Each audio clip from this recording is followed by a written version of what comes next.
I know, and I loved you it. give him his eyes. Do you know how long I waited to be? To commit that mistake? How No, long? well, Say, how long? Make it worse. Yeah, how long? Say it. no. Is my wife? خطية.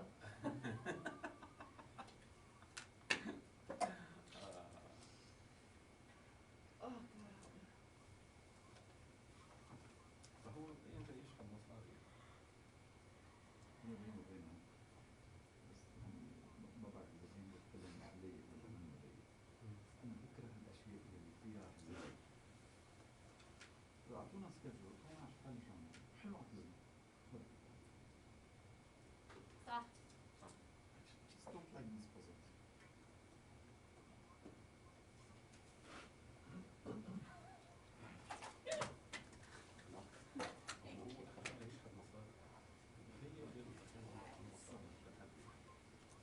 كقائد لقوات المراقبة قوات فصل. الله يعينك. الله يعينك. مشروع رئيس لا لا. نجي زي الجمهورية. لكن قائد جيش الاحترام قائد جيش الاحترام موضوع رئيس الجمهورية. So here, you going home for Christmas? No. No, I was going to stay here. إن شاء الله. I never go for Christmas. Yeah. جزء. I go in the summer. Yeah. طبعا. Better time. هو إنه يقول القرآن كثير. Yeah. Plenty of my colleagues are going. You know, I don't even know when I'm going to take it. But I'm going to take it. إنه ما يلبوا بالطلب ويجيبش من ساعة اللي نحن قاعدين. No, نحن عم نصير هذا الموضوع. I have plenty of questions. نحن Really? بدنا نشارك. Yeah. ما بدنا نسمع.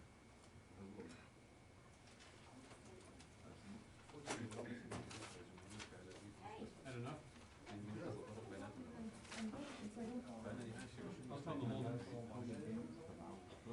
That is kind of judgy. Oh, sorry.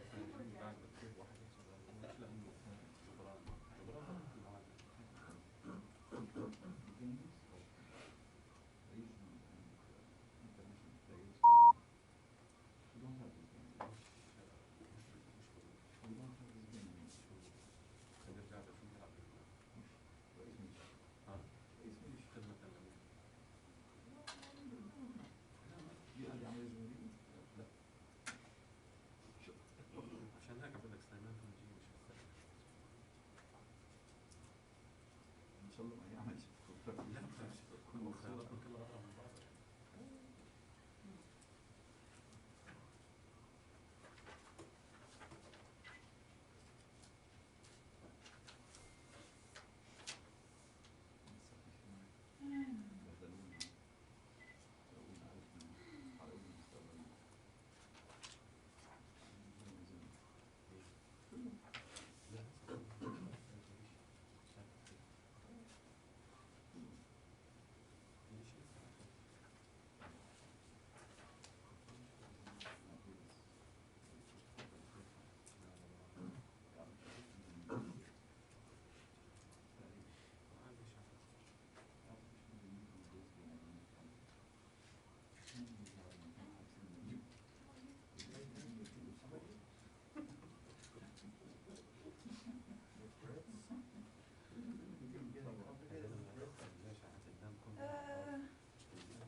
You mean بدأ يلعب شو بيعمل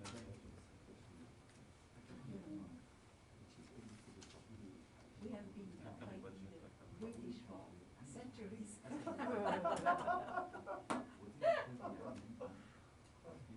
No, I think it will. They are not going to kill each other. I mean, seriously. No.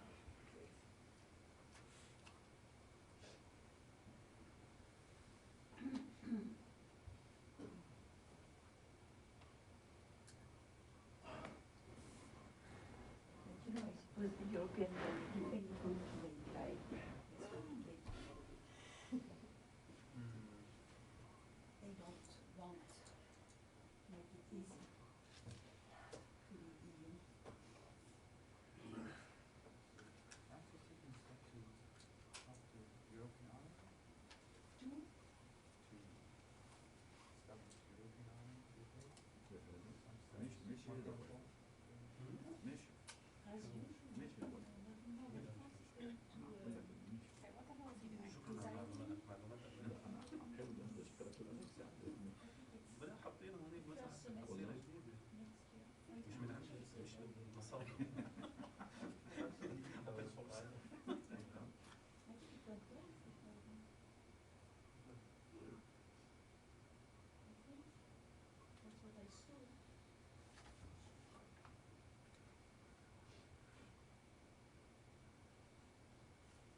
No, I have plenty of other questions. Huh? I have plenty of other questions. No. Yes, it's the State Department.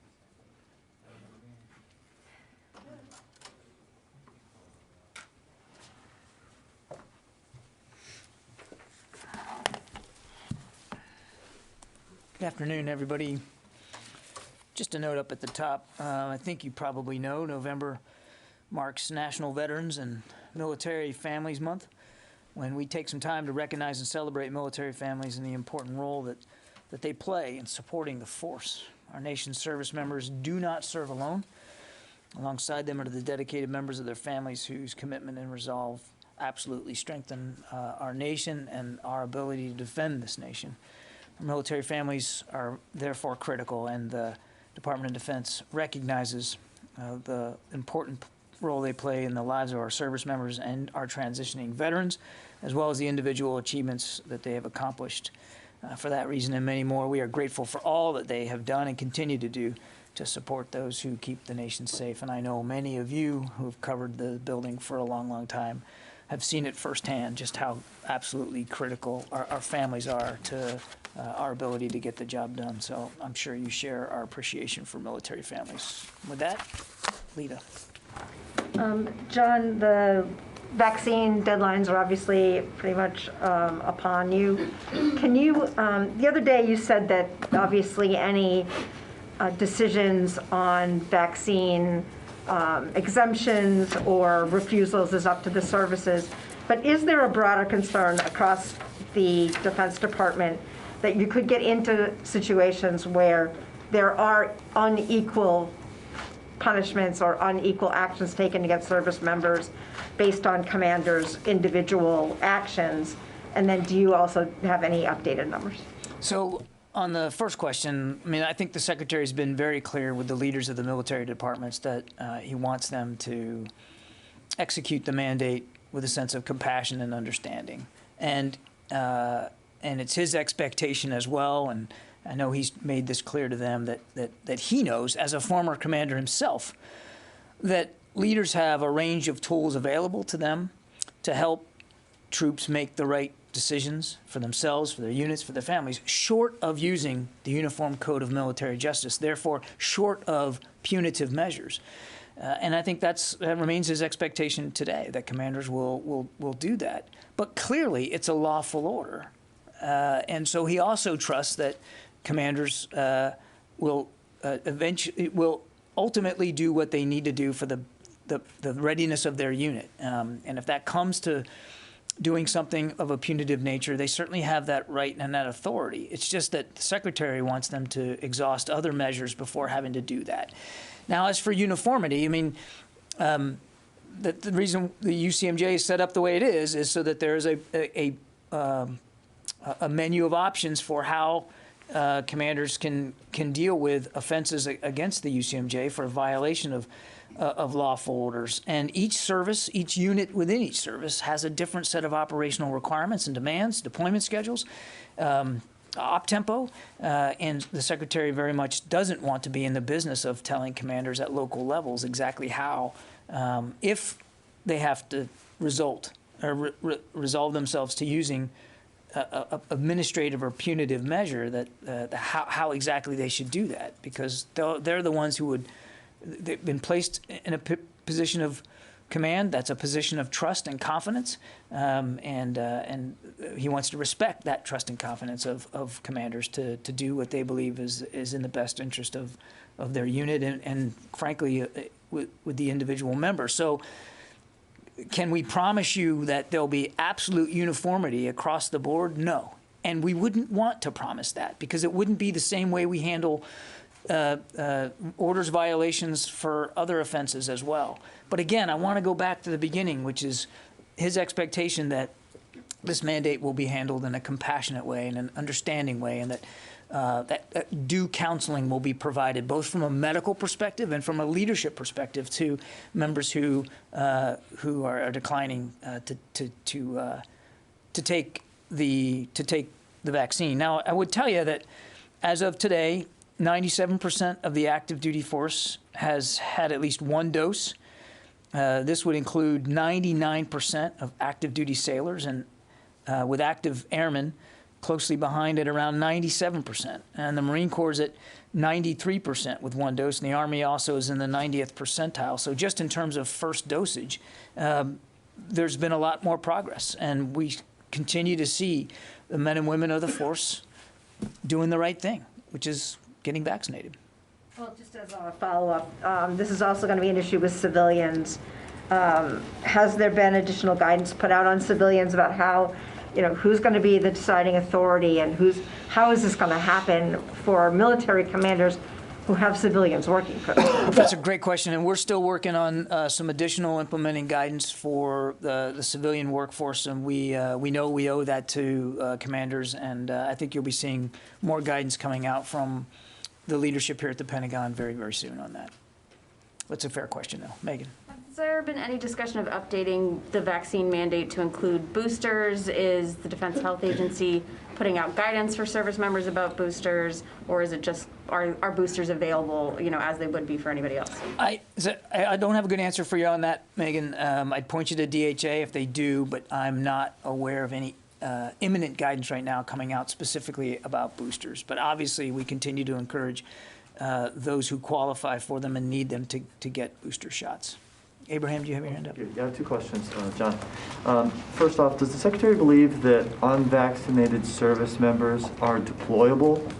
And then I have another question. The Secretary will delegate that specific decision down to commanders at the appropriate level. Because when you say deployable, what does that mean? They're different units, different services, define deployments differently. And so he wants to let the services manage that decision-making process for themselves, and commanders specifically.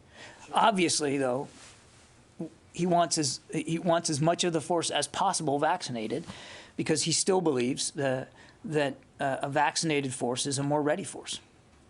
And a separate question. Does Secretary Austin have any kind of reaction to the meeting between President Biden and Turkish President Erdogan, where they discussed F-16 acquisition and getting kicked out of the F-35 program? Yeah, well, as you know, Turkey was removed from the F-35 program back in July of 2019 following their acceptance of the S-400 air and missile defense system. And the Department of Defense remains in consultation with Turkey to address remaining issues resulting from their removal from the program, with initial discussions, I think we talked about this last week, occurring in Ankara just on the 27th of October. And then just in terms of the F-16s as a matter of policy, and I think you know this, Abraham, those issues, foreign military sales issues, are conducted by the Department of State. The Department of Defense won't comment or speculate about potential FMS going forward. Sylvie. I have 2 questions too. First, can you confirm that Russian troops are building up at the Ukrainian border? What I can tell you is that we're aware of public reports of unusual Russian military activity near Ukraine, and we're going to continue to consult with allies and partners on this issue. I can't speak for Russian intentions, but we are certainly monitoring the region closely, as we always do, Sylvie.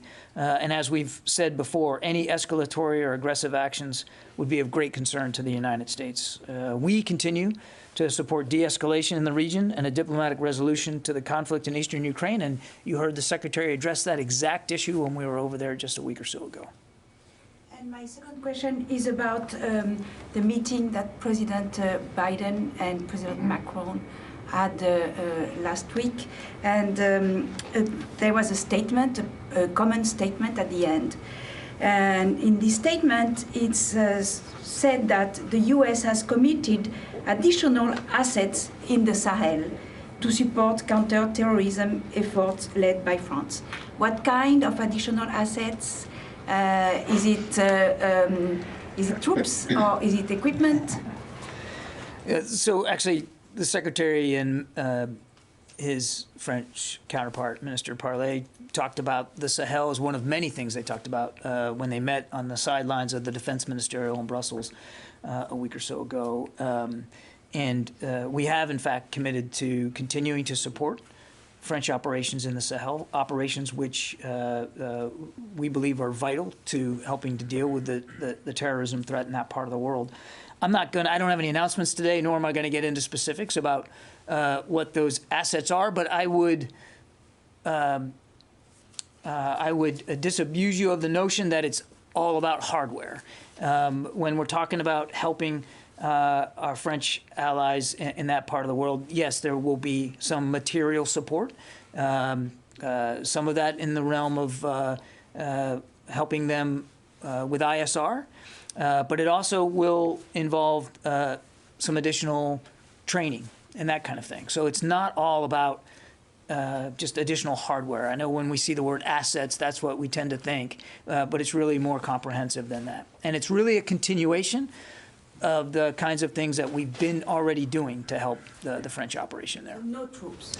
I don't have any announcements to make today with respect to what that support will materialize, but at this time, it's really more about helping them in a comprehensive way. I don't have any troop announcements to speak to. Yeah, Rio. Thank you. I want to follow up about Kirby's question about the U.S.-France joint statement. The statement also says the U.S. will increase the support and material contribution to the Europe's deployment of military assets to the Indo-Pacific region. So what support and material contribution will the U.S. increase to help them deploy warships or aircraft to the region? Yeah, again, I think it's going to be a range of support that we can help provide over time, and it's going to be a function of bilateral discussions that we have with the French. We know they have significant and real security interest in the Indo-Pacific. For instance, we supported France's Rafale deployment across the region back in July, which we were very proud to do. And we have a long history of mill-to-mill cooperation, and I think you're just going to see that continue to mature as we go forward. Okay? Yeah. John, on the meeting in Ankara, could you just give us more insight actually into this meeting? What are the points of discussion? What is the dispute currently between Turkey and United States in that? I wouldn't characterize it as a dispute. I mean, we had a discussion back in late October, just a week or so ago, about the process of, the decision removal, which is done, and sort of what does that mean bilaterally for us going forward. So it was a very productive discussion. It wasn't anything other than professional in tone. Turkey remains a valuable NATO ally with whom we share lots of common interests, and we want to continue to make sure that, from an alliance perspective, that we can continue to work with Turkey on shared security interests going forward.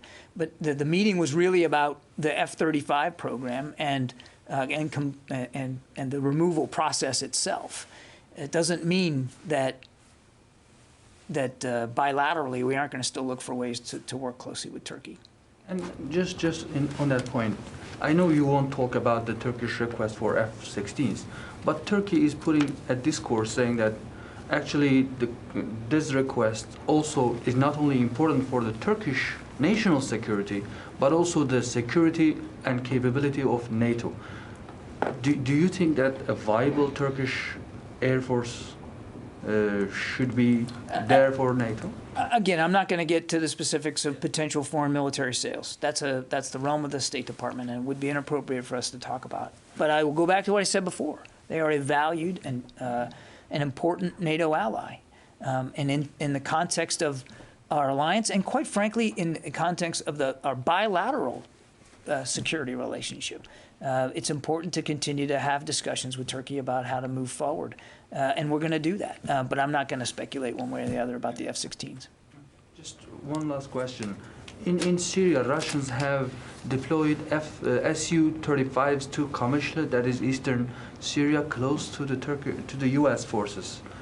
Are you concerned about that, or have you discussed with Russians? I can't speak for Russian deployments inside Syria. As you know, we have a deconfliction channel with the Russians, which does work, and we do use it to make sure that there isn't miscalculation and unintended consequences, and we're going to continue to use that deconfliction channel. Courtney? So if about 3% of the Air Force hasn't been vaccinated yet, as of this morning, that rough math is about 10,000, if I'm not mistaken. So what happens tomorrow morning to those 10,000 when they show up at work? Are some people already in counseling? Does some sort of process already begin right away to get them to, I mean, because presumably many of them already have made clear that they don't want to get vaccinated, and may already have had some sort of a counseling. So what happened? I mean, I know it's a small percentage, but it's a lot of people. I'm not disputing your math, Court, but that's really a better question put to the Air Force. Again, the Secretary trusts the military departments to deal with this mandatory vaccine in the way they deem best fit. And I think the Air Force has received and has granted some exemptions administratively and from a medical perspective. So some of that number that is definitely going to be inside approved exemptions. The rest of them, again, I don't know what the exact figures will be, but the Air Force is the best place to go in terms of what their plans are post the deadline. What qualifies as an administrative exemption? Sometimes it could be somebody who they plan on retiring in a month or so, or they're going to separate. That could be an administrative exemption. What about religious? Does that fall under administrative? And have any religious exemptions been granted? I'm not going to speak for the Air Force and their specific. Are you aware of any religious exemptions? I do not have direct knowledge of religious exemptions from the services. Again, I'd point you back to them. They handle that process. My understanding is that in some of the services, they do count religious exemptions as part of administrative exemptions, but it's not uniform across the board. So I'd point you back to the services specifically for that. Pierre. A couple questions. One, yesterday the White House, Sunday afternoon, put out an executive order that gives the Undersecretary for Acquisition and Sustainment release authority from the National Defense Stockpile.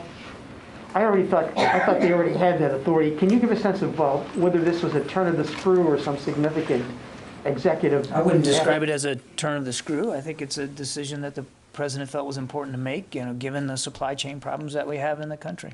What was the system before Sunday, though, in terms of the way national stockpile materials were? I'm going to take that question, Tony, because I don't know exactly how this is the defense stockpile, national defense stockpile, not the strategic stockpile, which deals with medical things. This is really about rare earths, minerals, and that kind of thing.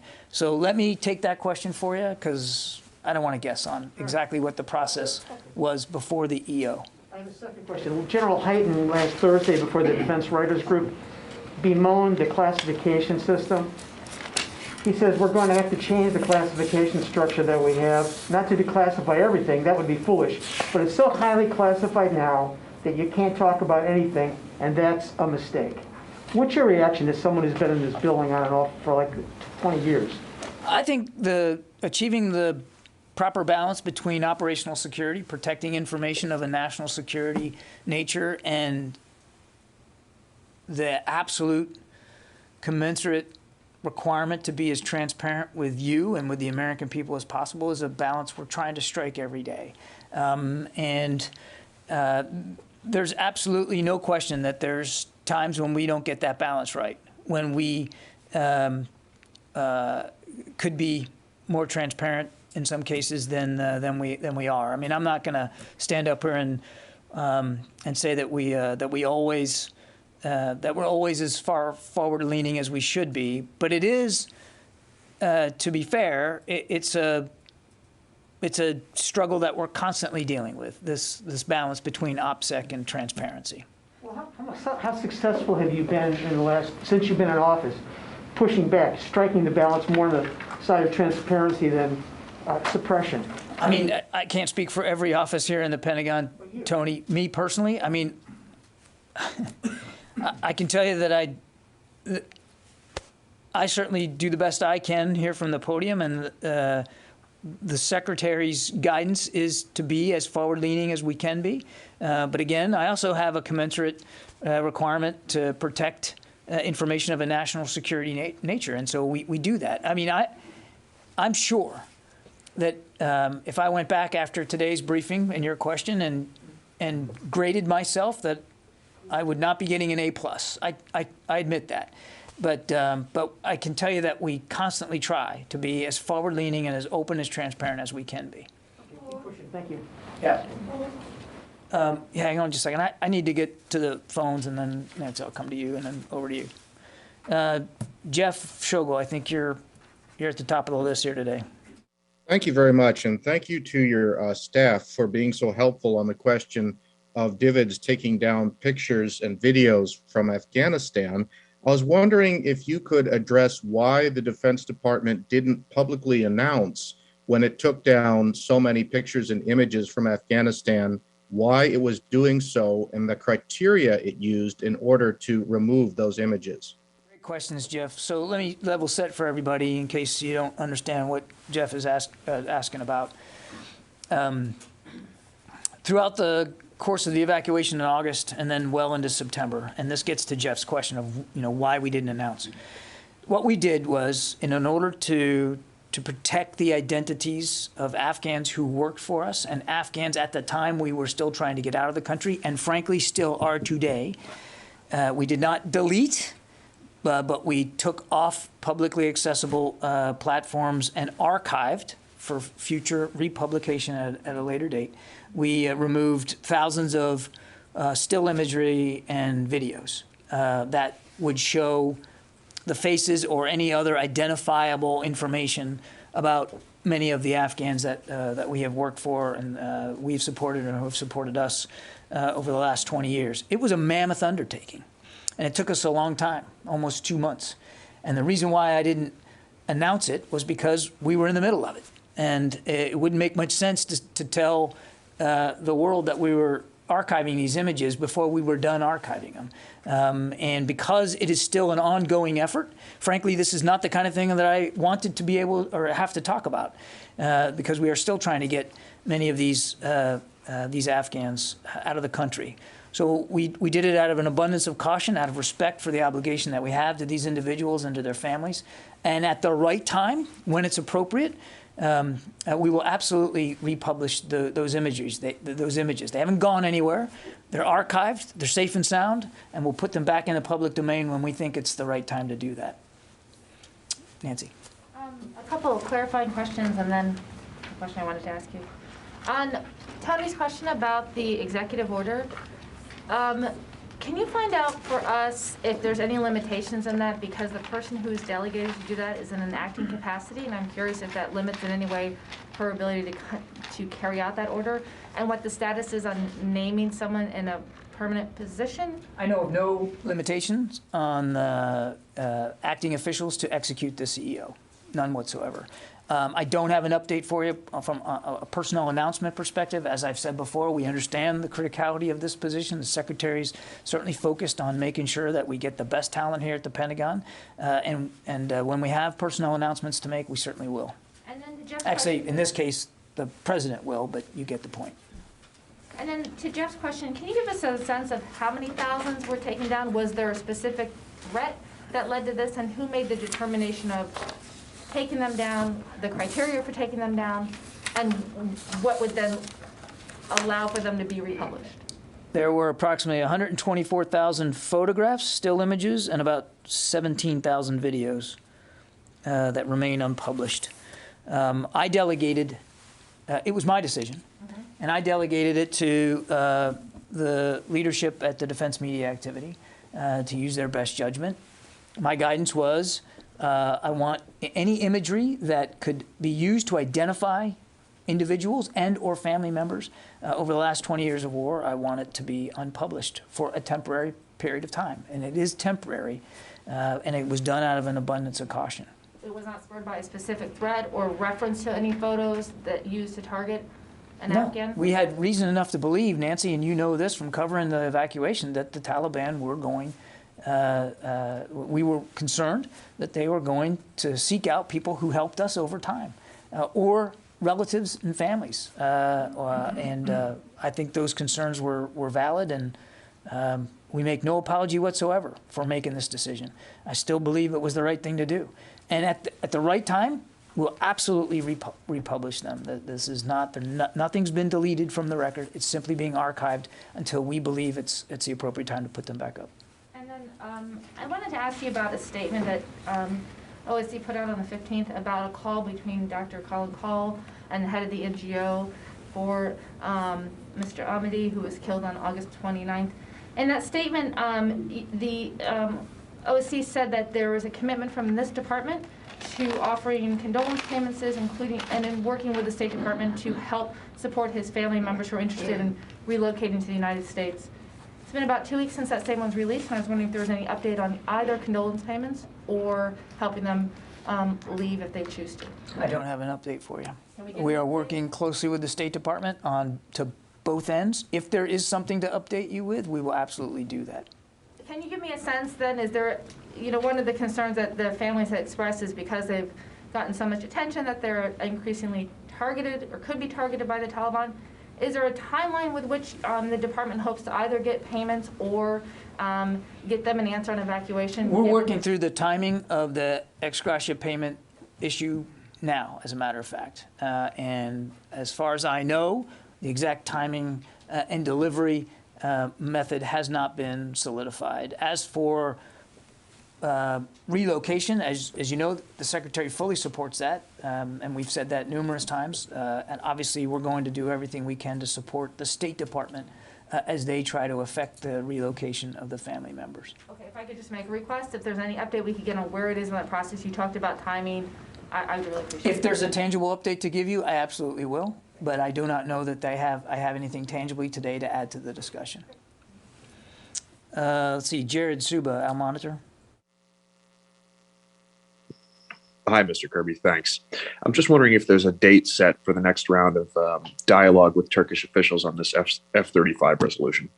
None that I'm aware of, Jared, but you know what? We'll take the question. It's a fair one, and I'll see if we have anything to add, but I don't know that there's another discussion on the schedule. Yeah. Thank you, John. Fadi. So there have been speculations about potential Turkish military operation against SDF forces in northern Syria. Today, Sputnik news agency had a report quoting unnamed source that basically proclaiming that the operation is going to happen on Tuesday. So my question is this: have you seen any movement on the ground that would indicate such an operation is imminent? Are you in touch with Turkish counterpart on potential operation, and what's the department position about such a military operation if it happens? You're asking a lot of ifs there, Fadi. A lot of speculation on military operations that beyond our control here at the Pentagon. So I don't have anything on these reports. And even if we did, I doubt that we would use the podium to speak specifically about what another nation-state military might or might not do operationally.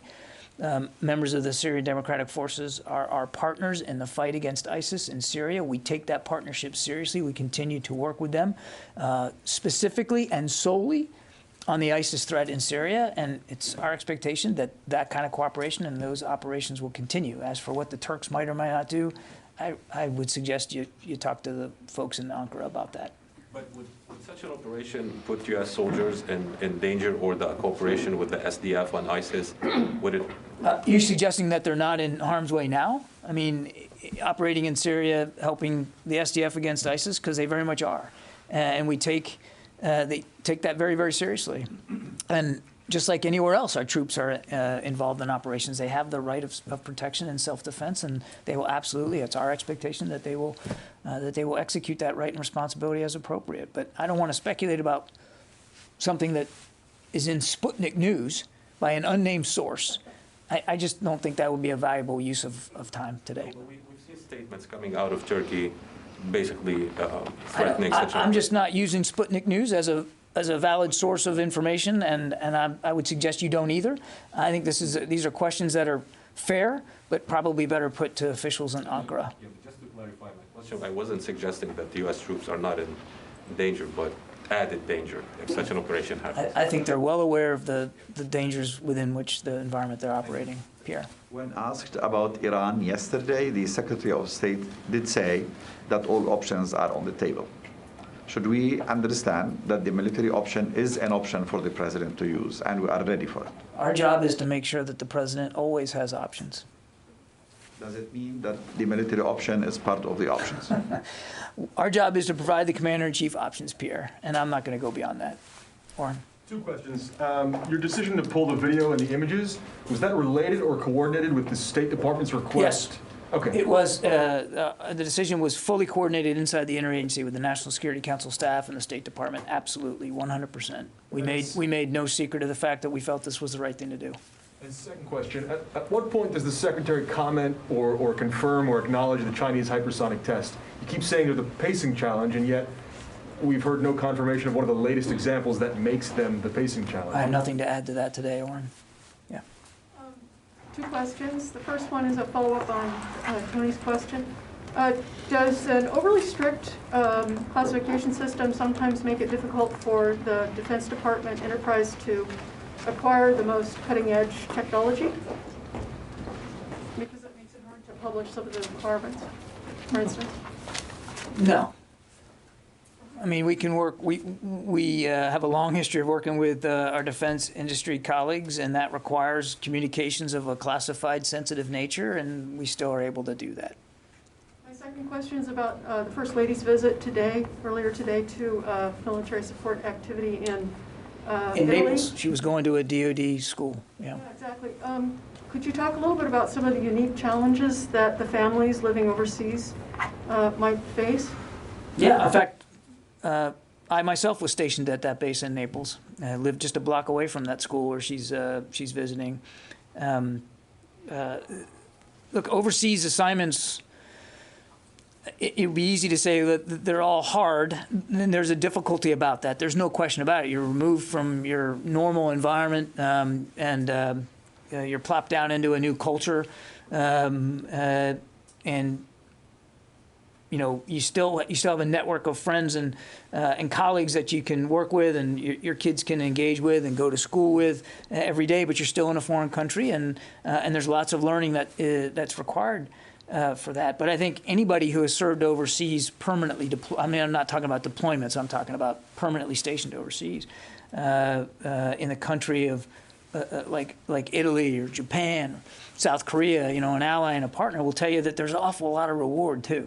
To learn a new culture, to immerse yourself in a new environment, maybe learn a language, and really opens up your perspective on the importance of what it means to be in the armed forces of the United States. So, yeah, it can be stressful because you are, again, going to literally a foreign land, but boy, there's an awful lot of benefits too. And what the Secretary, and this gets to the thing I opened with today, what the Secretary wants to make sure is that we are staying mindful of the challenges and the stressors on our families here and abroad, and that we're addressing them as best we can. And so we're enormously grateful that the First Lady is taking time out of her busy agenda to visit with the DoD school at Naples, Italy, and having, again, been stationed there, and that was a while ago, but that is a fine educational institution, and I know that the teachers there who work, all our DoD teachers who work so incredibly hard, will be very grateful for her visit, as will the students and the families. Okay, we got one more. Tony? The example of the temporarily pulling the videos and pictures and stills, is that an example of this balancing act between transparency and classification that you so eloquently talked about? Thank you for the eloquent comment, but no, actually, I don't consider that so much a balance between classification and transparency. For us and for our interagency colleagues, this was very much about helping protect, as best we can, the identities of our Afghan friends and allies. It wasn't, I mean, the photographs were not classified, nor were the images, and they will get republished, absolutely.